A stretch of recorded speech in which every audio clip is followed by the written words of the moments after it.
Welcome to ECTV Live. I'm Rusty Fenner. Thank you for joining us. David has this show off, but we have a couple of guests to take his place, as a matter of fact. Good friends of mine and colleagues in the business, and one I know for quite a while. I host a radio show with him. The other is the face of Cabot Oil and Gas in this area for many, many years, probably a decade or so. George Stark, the Director of External Affairs, based in the Pittsburgh office. Good to see you, George. Absolutely great to see you, sir. Good to be here.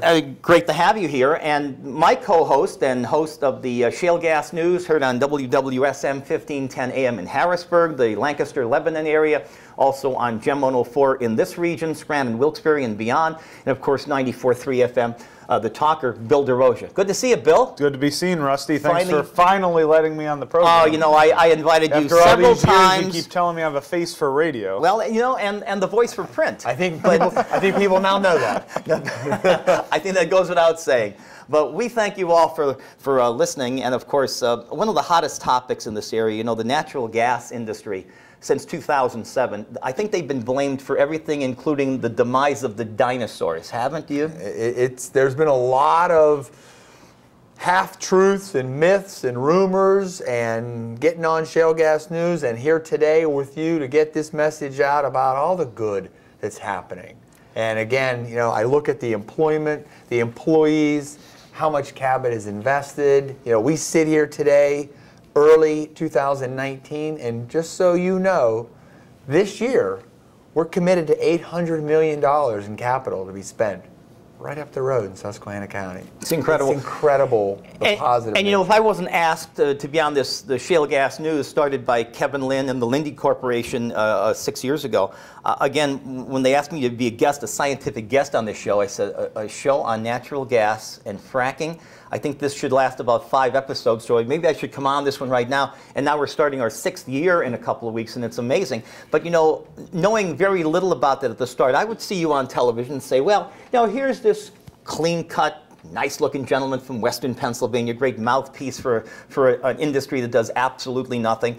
And then getting to know a little bit about it in the first just couple of months, it's truly an underrated and under-delivered business, and it is true. And people have this preconceived notion about the gas industry. And let me say the first thing is that you hear all the time that, you know, that we say on the radio show, Bill and I, about how much you do for the infrastructure in the counties. And the first retort that someone would say was, well, you know, they ruin the roads with all the water trucks, they should rebuild it. Well, nobody has to really do anything. You take the AT&Ts, the Xeroxes, the IBMs, they're Fortune 100, Fortune 50 companies. They don't give anything back to the community. They vend a product and or a service, and they say, well, that's fine, we're giving you, but to go above and beyond the call of duty like no one ever has in this area, in an industry that no one's ever done before, is truly amazing, George. Well, I appreciate your understanding of it and getting this message out, because it's true. We do utilize the roads, and we use them, but got to remember, they're state roads to start with. Yet we're still investing $50, $60, $70 million into their upkeep and their maintenance, which gets lost in the sauce. And when you think about all the trucks that are running, what are they running on? Gasoline. What does Pennsylvania have one of the highest? Gasoline tax. So they're collecting a lot of money also. So one of our biggest charges is, in Susquehanna County, let's make certain that the money that goes to Harrisburg gets back to Susquehanna County. Let's make certain that the roads get fixed from the tax dollars we're already paying. We pay a pretty penny ourselves, but we know it's important for our industry to survive. We need those roads, but we need a partner in the state. They're already charging us, so let's make certain those dollars come back to Susquehanna County. And I can speak as a PennDOT employee in engineering that you've done projects replacing bridges that PennDOT couldn't afford on secondary and tertiary roads in secondary and tertiary areas, that you've replaced the infrastructure that was probably 30-plus years away on the PennDOT roster. Well, I would jump in there, Rusty, and say that a lot of these roads were built and paved on top of old dirt gravel roads. So they never were built to the spec that we appreciate and understand today, especially in downtown Scranton, Wilkes-Barre, this area, where these roads don't collapse just because a truck drives over them. Up in Susquehanna County, we're finding a lot of the roads were never built that way. So not only are we repairing them, but in a lot of instances we're going through with a process called full depth reclamation. We're installing that subbase that never existed, the drainage that was never there. So we're leaving behind a net positive. That's a word that we use in our business a lot, a net positive to what's going on in those communities and those townships. Our activities might only be a few months to half a year in a certain township or an area, but now that road's built to last years and years, and that's the beauty of it. And to Bill's point, once you go into the county, once you talk to residents and landowners, they will tell you, please, don't let anybody else have you believing that we had these great roads. They know what their roads were like 15 years ago, and they know that today they are in better shape. Now, make no doubt about it, yes, I'm not saying potholes have been eliminated. That's not the case. But the base wasn't there to start with. We're fixing that. If there is damage, we fix that. But if we're not on the road, the state has to be responsible. So again, we like it when our local officials say, this isn't a local issue. This is a state road. We need to get the state dollars that are being collected from gasoline taxes, get them back into Susquehanna County. It's a challenge. Great point. Bill DeRosia, of course, my co-host on the Shale Gas News. Bill, your background, I have to say, one of the smartest business people in any industry. You come from the quarrying business, your family in upstate New York.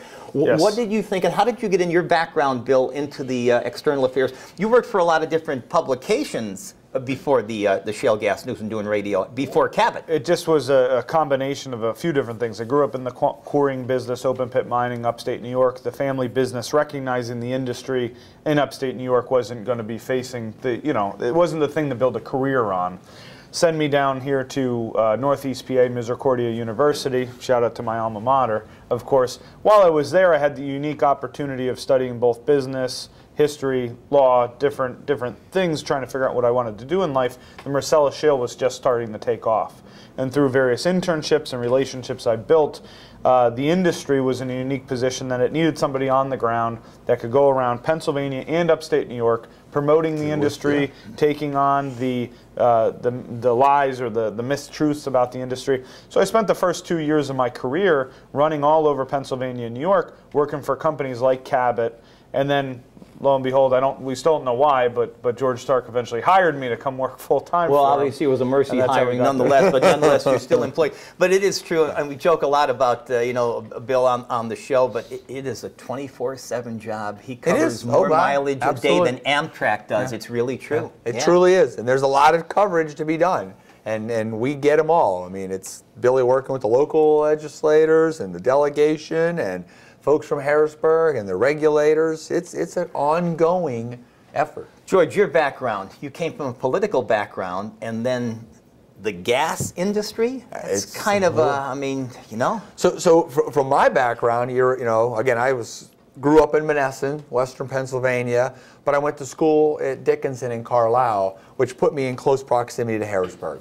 So upon graduating college, I went to work for the House of Representatives. That was the key. Yeah. I worked for Governor Casey. I was in his Department of Environmental Protection, Environmental Resources, back when there was a DER. Absolutely. Correct. And had a lot of fun, learned a ton, learned a lot, but had a chance to leave government, go to work for Columbia Gas of Pennsylvania, a local distribution company that brought gas to the homes. I was there for 15 years, and Cabot came calling and had a new opportunity. I will tell you, Rusty, I know this in my core. At Columbia, I was busy. I worked hard. But what we do at Cabot isn't even comparable. It is 24/7. At Columbia, you knew what you were doing in the spring and in the fall and the winter and the summer. Everything was boxed. This opportunity, it's not like that at all. It is a constant go, go, go. We go from doing outreach to talking to local landowners so they understand and appreciate what's going on. We bring out Rotary clubs. We bring out bird groups. We show them what we're doing. We're as open as we can. And then all of a sudden, economic development comes in. Hey, we want to know with what you're taking out of the ground, how do we utilize that? And then you've got groups coming from other states saying, would we be able to replicate this? So it's a fascinating job. It truly is not work. It's something I love. Working Bill makes it a lot funner, I should say. I mean, it is just a blessing. He cuts down on your mileage travel too, because he does most of it. He has helped by being over here, but again, the opportunity's here.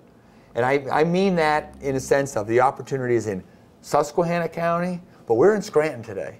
And the opportunity is right here. This can transform not just one county, Susquehanna or Bradford, it could transform the valley. And when you think about the projects, the Lackawanna Energy Center, Moxie Freedom, the opportunities like that, manufacturing. You know this because you've lived here, but plastics are one of the industries here. We could do more with that. I always like the idea of talking to folks who have been here for a long time. They know the work ethic that's here. So the muscle memory of hard work, it's in you. We just have to make certain we get the next generation interested in working hard and working with their hands. Because if they want to, they can make a long-term generational career out of what we have to offer. Bill and I talk about you rarely get a second chance to capitalize on a region. January 22nd, 1959, the Knox mine disaster, the collapse worldwide, one of the first remotes ever broadcast on the CBS television network from Pittston, just 7 miles from here, ended deep mining underground coal. It was on the demise at the time, but nonetheless, that was the wooden stake through its heart. Yes, sir. And then 50 years later, to get another chance to be the net supplier of gas to the world, Cabot, the #1 supplier. Can you imagine? Yeah. Can you? If you wrote that on a Hollywood script, they'd send it back for a rewrite. They truly would. And again, you almost want to think it one more time. You had anthracite right from here that was world dominant. And today, it's natural gas, and it's dominating. And again, we're living through rich history. We need to be aware of it. We need to look back, learn lessons, and move forward. But I'll be honest with you, the opportunity is ripe right in front of us. And we have to take advantage of it. We've got to get a workforce that's ready for it. And at the end of the day, producing natural gas is important. But it's utilizing it. It's putting it to work. It's putting it into a manufacturer. Fertilizers, chemicals. What can we do? Because really, when you think about it, we're just that foundation. It's what you build off of us and what we can do in Scranton, Wilkes-Barre, Hazleton. That's the area that truly can be transformed by what we have. And again, I just think of all the opportunities in the medical field, in the chemical, pharmaceuticals. We're still that base for those industries to grow off of. Rusty, one of your talking points on the show all the time is reminding people, while it might be a headache when you're driving on our roads around here, and I'm talking the interstates, the turnpike, we're blessed with multiple interstate roads that go to multiple states. There are states out west that have one interstate across the entire state. Like North Dakota. Yes. We have 5. Right here. Within a stone's throw. Right here. Transportation hub, Bill, you're right. So, I mean, when we say we're the Keystone State, we truly, NEPA is the keystone destination for moving product to what I like to say metropolis, Boston to D.C. That's 1/3 of the population of the country. Corridor, that's one correct. of the largest consumers of every product you can imagine. So we're blessed with the gas, which is a raw material, and then the gas can be turned into electricity. We have a workforce. We have the transportation corridor, and because this area used to have coal, and it has that mentality of this industrial corridor, it's perfect to build these facilities and these plants. Truly is. Look no further than where George grew up on the western side of the state with the Shell cracker plant. And that's just an example of what they can do on that side of the state. Yeah. But there are those types of facilities we'd like to build and attract here to Scranton, Wilkes-Barre, See, we have Hazleton. the interstates. They have the waterways, the Ohio, the Monongahela, the Allegheny. You got That's it. Let's get into education. Bill, you do a lot of the heavy lifting as way of your travels with education, and we'll get to George on that. Well, certainly. It's just a matter of being the location that we're at. Cabot's undertaken over the last decade, I've been with the company going on 7 years now, a heavy focus on education. First, it was the Career and Technology Centers. Susquehanna County Career and Technology Center, led by Dr. Davis, is one of the best ones in the country. She's spoken before Congress. She goes to Harrisburg routinely, serves on national boards. So the work up there they're doing is tremendous. We recognized early on that through a state program called the Education Tax Improvement Program, or EITC, you could actually make strategic investments into the high school students that are going through career and technology education, and this will help benefit the community. This will help benefit our industry. So we made those initial investments, and to date we've funded at not only that school but 7 other career and technology schools at the high school level about 1,000 scholarships. So we're excited about that, and these are scholarships that we made available to anyone seeking career and technical education, whether it was cosmetology or welding. We don't care if they have a need, but a financial burden that would prevent them, we'd make those investments. Taking it one step further, we invested $2.5 million into the School of Petroleum and Natural Gas at Lackawanna College. It represented Cabot's single largest donation, but we've had some other successful ones in the area, and I'm sure George will touch on that in a little bit later. But now we have a program where students could get a 2-year Associates of Applied Science. So it's an associate's college degree, but it's hands-on education, hands-on career-sustaining jobs that could take you anywhere in Pennsylvania, or here's the kicker, outside. We are blessed with this country with so many oil and gas plays that we've seen some of the students say, you know what, I want to travel and I want to make good money. And we know for a fact that the students that come out of that program come work for Cabot and other companies like that are making a family-sustaining wage upwards of $60,000, $70,000. They have a truck, clothes, tools, everything you can imagine. And that's something Susquehanna County didn't have before. And then additionally, now that we've done that, coming full circle, recognizing that the middle school middle school grades 5th, 6th, 7th haven't been a real focus of our outreach or education, we've invested heavily in a program called the MOLU, Mobile Oilfield Learning Unit. And that goes into 5th, 6th, 7th grade classes, cafeteria, gymnasium, wherever it might be. And it exposes students to 24 hands-on lessons about geology, porosity, permeability, takes you through the developmental process of oil and gas, through the value chain of those products. And you know what? It's fun, it's engaging, the teachers love it, the schools love it, and so now we have a multi-tiered approach to education, and it's really paying dividends. The sky's the limit, as you said, the Bakken to the Permian to the Utica to the Marcellus, it's just unbelievable. You can seek your dream like Broadway. You truly can, and what's so nice about what we like about it is, again, we encourage them, number one, to be educated, but then go see the world. But you know what your mother wants. She wants you to come back home when you're going to raise your family. What better of a place to raise your family? People always go home. Yes, sir. So, you know, get the education here. Have your parents overseeing that, working with you. But then go figure out what you want to do in our industry, and to the point it could take you anywhere. But once you've seen it, now you want to come home. So it's exciting, because the other piece of this is so many folks we work with, immediately we had a need for workers. I mean, you know, truck drivers, welders. So we had to work post haste to get people right away job ready. But what we now see is, and again, it goes back to this generational opportunity. Yes, we have immediate needs, but we want to make certain that we're creating that pipeline for future. And again, let's get to 11th graders, let's get to the 5th and 6th graders, and just show them porosity, viscosity. We've gotten away from really teaching the sciences. Absolutely. We've had this conversation, Absolutely. Rusty. You know I have 3 daughters, and I strive for them to understand that their food does not come from the grocery store. Their food comes from the farm. Ag education is important in getting people to understand where it comes from. The same thing, a light switch is not where your power comes from. It doesn't come even from the power plant. It comes from the source of fuel. And if we can get more kids at 5th, 6th grade excited, and I tell you this, Bill's already said it, this is an exciting program, this mobile learning unit. The teachers like it because it's exciting. The kids learn things. They're using their hands. They're getting exposed to things they haven't been. We want to capture that imagination, that spirit. So when they start thinking about careers in 8th grade, they are thinking about, maybe I should go into geology.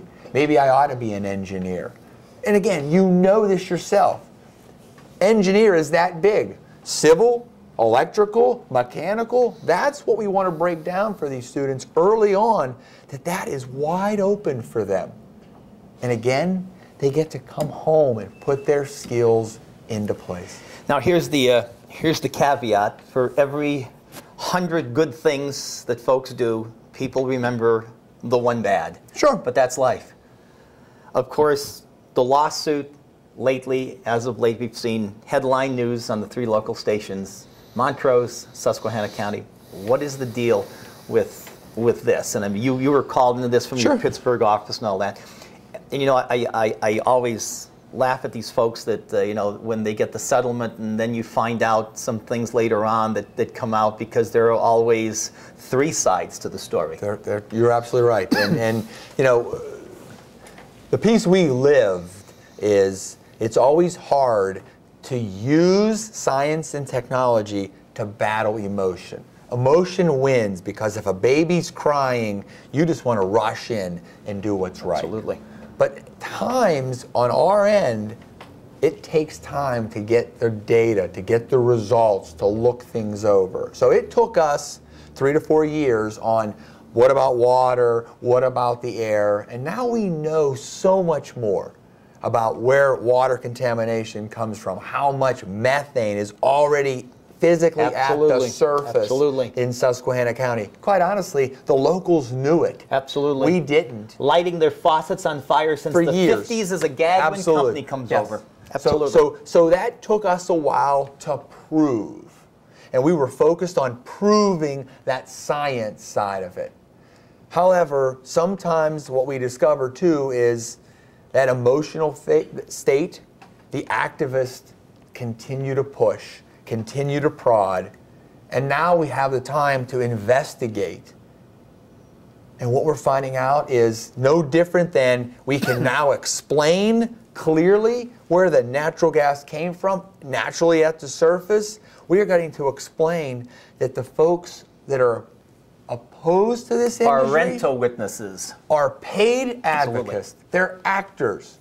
They are being propped up by foreign money coming at it from New York, California, New Jersey. This money's coming in here because the money interests want to bet against our workers. They want to bet against our industry.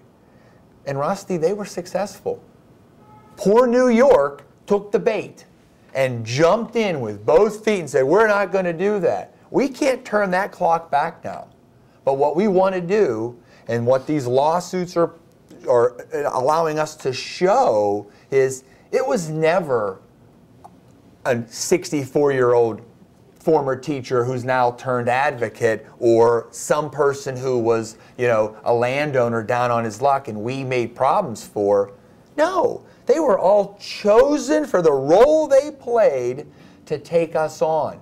And you're seeing companies, or I shouldn't say companies, you're seeing shadow organizations like Food and Water Watch that were really the puppet masters. They were the ones paying. Everything that Bill and I do from a pay has to be regulated, has to be disclosed. These paid mouthpieces were never known to be paid mouthpieces. They went all over the United States as sort of an activist, but truly they were rental witnesses. And that's what we're discovering. A hoax was played in Susquehanna County. We took the time to prove the science, and now we're proving the hoax. And it's important for people to realize, would I like to have it behind me now? Absolutely. But what I realize is we have to show these people for what they are, because this band of folks who are causing this hoax are crippling the good people of New York. They're hurting fellow Pennsylvanians. They're causing frivolous lawsuits. They're clogging up the courts. They're causing our regulators to rush in because they yell fire in a crowded theater, and there's no fire. What are we doing? We have to take them on. It's not pleasant, but we have to take them on and expose them for the falsehood that they are. It's not them, it's the moneyed interests behind them who are manipulating them, who are really turning people for money against our industry. And that's what we see now. Got a couple minutes left, George. I know you have another couple television shows to do in the area. What's in the future next? Bill? Well, we're going to continue focusing on growing the MOLU that we talked about earlier. That's a big focus this year, making sure that that unit gets to as many schools across Pennsylvania as possible, including Scranton, Wilkes-Barre, Allentown. That's a big focus of our area. We also have plans to continue what we're doing up here in the north with our development.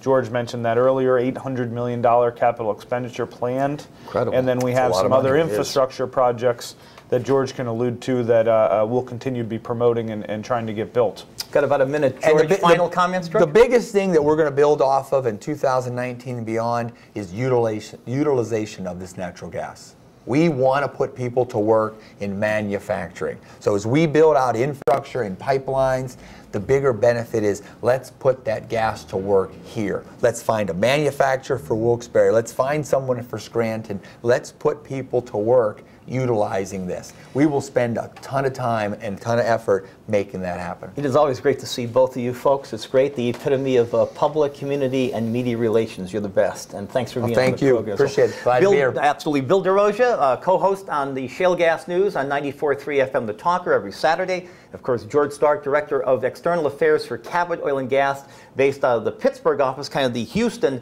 of the Keystone State. And we thank you all for watching as well. David will be back next week. Mark McGlory, our technical guru, thank you so much for your time and your effort as well, making us all look good. For ECTV Live, Rusty Fendi, we'll see you back here next week on ECTV Live.